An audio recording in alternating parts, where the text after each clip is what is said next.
பஜி என்று பொருள். பஜ் என்ற வடமொழி தாது வேறு சொல்லில் இருந்து பக்தி என்ற சொல் வந்தது என்று சொல்வார்கள் இலக்கண நூலார். ஜபம் செய்வது ஜப் பஜ், ஜபம் செய்வது பஜனை செய்வது. இந்த பஜ் என்பது வாயை திறந்து ராகதாளங்களோடு பாடுவது மட்டுமல்ல, ஜபம் செய்வதும் ஒரு விதமான பஜனை தான். ஓதுதல் என்றால் சாதாரண ராகம் இல்லாமல் பாடினாலும் சரி, வாயினால் வெளியிலே உச்சரிப்பு மட்டும் வந்தால் கூட அது ஓதுதல் தான். அதுபோல பஜ் என்ற சொல்லுக்கு பக்தியோடு இருத்தல், இறைவனை வழிபாடு செய்தல், வந்தனை செய்தல், வணங்குதல் என்ற பெயரோடு கூடிய ஒரு சொல். அந்த பஜ் என்ற வேர்ச்சொல்லிலிருந்து உண்டானது பக்தி. பக்தி என்ற சொல் எல்லாருக்குமே பக்தி இருக்கிறது தான். பக்தி இல்லாதவர்களே உலகத்தில் கிடையாது. ஆனா எங்கே பக்தி வைத்திருக்கிறார்கள் என்பதை பற்றித்தான் கேள்வி.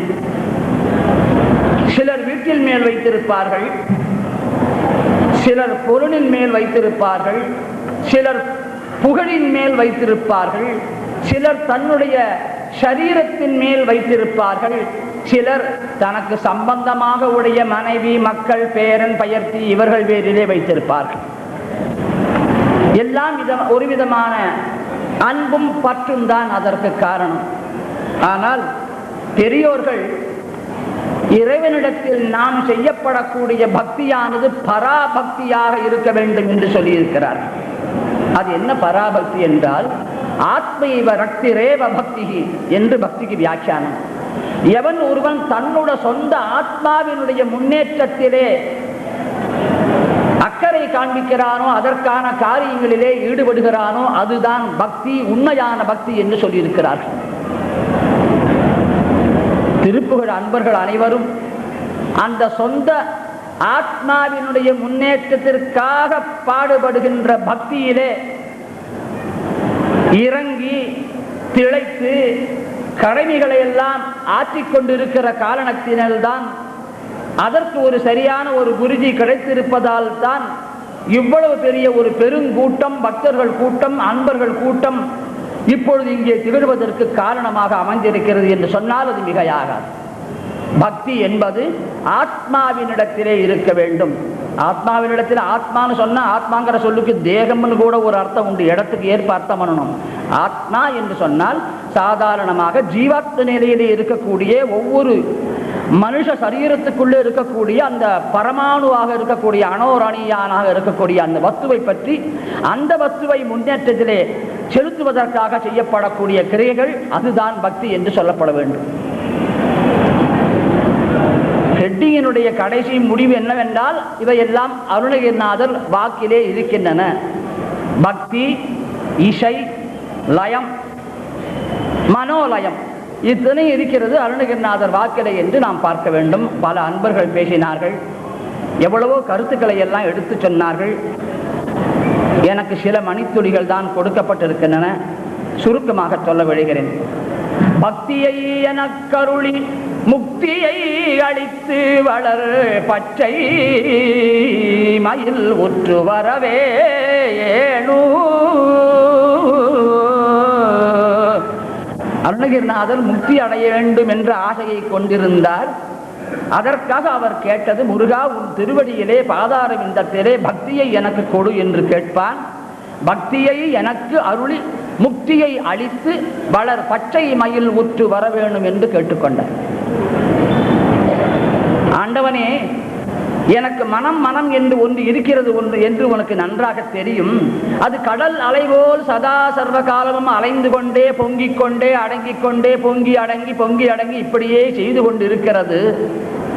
இந்த மனம், அந்த மனத்திலே தோன்றுகின்ற அலைகள் எல்லாம் பொங்குவதும் அடங்குவதுமான நிலைகள் அடங்குவதற்காக பக்தி துறை இழிந்து ஆனந்தவாரி படிவதினால் புத்தி தரங்கம் தெளிவது என்றோ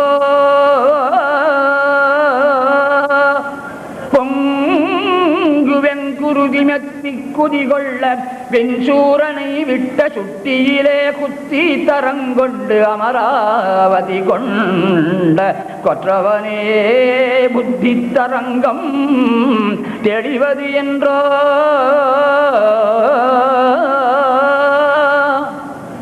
என்னிடத்திலே ஒரு பெரிய சமுத்திரம் இருக்கு, அது மனமாகிய சமுத்திரம்.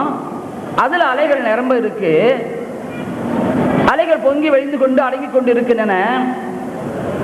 ஒரு பெரிய சமுத்திரத்துல தலகீழா மாமரமா ஆன ஒரு சூரன் மீது, உனக்கு பகைவனாய் இருந்த ஒருவன் மீது உன்னுடைய ஞானமயமான வேலாயுதத்தை பிரயோகம் செய்து அவனுடைய அஞ்ஞானத்தை நீக்கி அவனை நீ ஆட்கொள்வதற்கு துணிந்தாயே. என்னுடைய மனமாகிய அந்த சாகரத்தின் மீது உன்னுடைய ஞானமயமான வேலை போட்டு இந்த புத்தி தரங்கம் தெளியும்படியாக செய்யக்கூடாதா என்று வேண்டுவார் போல பக்தி துறை இழிந்து ஆனந்தவாரி படிவதினால் இந்த அகங்கார சமுத்திரம் போயிடணும். நான் ஆனந்தம் ஆனந்தங்கிற சாகரத்துல அப்படியே மூழ்கி குடிக்கணும், குடிச்சுட்டே இருக்கணும். ஆனந்தவாரி படிவதினால் புத்தி தரங்கம் தெளிவது என்றோ. சாதாரணமா முதல்ல ஒரு ரெக்வஸ்ட் கேட்பார், ஒரு வேண்டுகோள் கேட்பார். முருகான் இப்படிப்பட்டவன் அப்படிப்பட்டவன் கேட்பார். அதே போலதான் கேட்கிறார். பொங்கு வெங்குருதி மெத்தி குதிகொள்ள வெஞ்சூரனை விட்ட சுட்டியிலே குத்தி தரங்கொண்டு அமராவதி கொண்ட கொற்றவனே புத்தி தரங்கம் தெளிவது என்றோ. அப்படி பின்னாடி அவர் சம்போதனம் பண்ணக்கூடிய விஷயத்தையும் பார்த்து முன்னாடி கேட்கக்கூடிய கேள்வியும் பார்த்தா என்ன தோன்றது, அதுக்கு இதுக்கு ஏதோ ஒரு சம்பந்தம் இருக்கிற மாதிரி தோன்றுது. கேவலம் ஒரு உப்பு சமுதிரத்துல தலைகீழ மாமரமா முளைச்சான் அகங்காரி, உன்னுடைய விரோதி. அவன் மேல கருணை செய்து உன்னுடைய ஞானமயமான வேலை விட்டு அவனுடைய அஞ்ஞானத்தை நீக்கி ஆட்கொண்ட நான் வெறும் பக்தனா அவங்ககிட்ட கெஞ்சரம்பா, என்ன இந்த சமுதிரத்திலிருந்து விடுவிச்சு ஆனந்த சமுதிரத்தில் நான் குளிக்கும்படியா நீ பண்ணக்கூடாதா அப்படின்னு கேட்கிறது. அன்பர் ரமணன் கூட சொன்னார், பக்தியால் யான் உனை பல காலும் பற்றியே மாதிருப்புகழ் பாடி முக்தன் ஆமாறு என்னை பெறுவாழில் முக்தியே சேர்வதற்கு அருள்வாயே. இந்த பக்தி எனக்கருளி முக்தி அளித்துங்கிற பாட்டு அடியையும் பக்தியால் யானுனை பலகாலும் பற்றியே மா திருப்புகழ் பாடி முக்தன் ஆமாறு என பெருவாழ்வின் முக்தியே சேர்வதற்கு அருள்வாயேங்கிறத பார்த்தா முக்திக்கு மிகச் சிறந்ததான வழி பக்தி பக்தி பக்தி என்றுதான் அருணகிரிநாதர் அறுதியிட்டு உறுதியாக கூறுவதாக நமக்கு தெரிகிறது. அந்த பக்தியும் பராபக்தியா இருக்கணும். நாரத பக்தி சூத்திரத்தை படித்தால்தான் பக்தியினுடைய சரியான இலக்கணம், அதனுடைய பராகாஷ்டையான நிலை, டெப்த் எல்லாம் நமக்கு நல்லா புரியும். நாரத பக்தி சூத்திரத்தை படித்தா தெரியும். அப்படி பக்தியோடு கூடிய ஒரு நூல் அருணகிரிநாதர் திருப்புகழ். ஸ்ரீமத் பாகவதத்தில் பக்தி எப்படியெல்லாம் பண்ணணும்னு ஒரு ஸ்லோகம் இருக்கு. ஸ்ரவணம் கீர்த்தனம் விஷ்ணோ ஸ்மரணம் பாதசேவனம் அர்ச்சனம் வந்தனம் தாஸ்யம் சக்கியம் ஆத்ம நிவேதனம். கடைசியில சொல்றார் ஆத்ம நிவேதனம்னு சொல்றார்.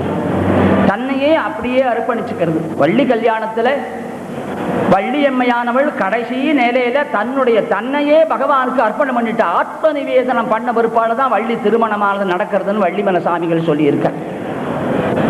பகவானுடைய புகழை கேட்டல் சிரவணம், புகழை வாயினால் பாடுதல் கீர்த்தனம், அவருடைய திருநாமத்தை அவருடைய திரு உருவத்தை அவனுடைய பெருமைகளை மனசினாலே நினைத்தல் ஸ்மரணம், பாத சேவனம்னு ஒண்ணு இருக்கு.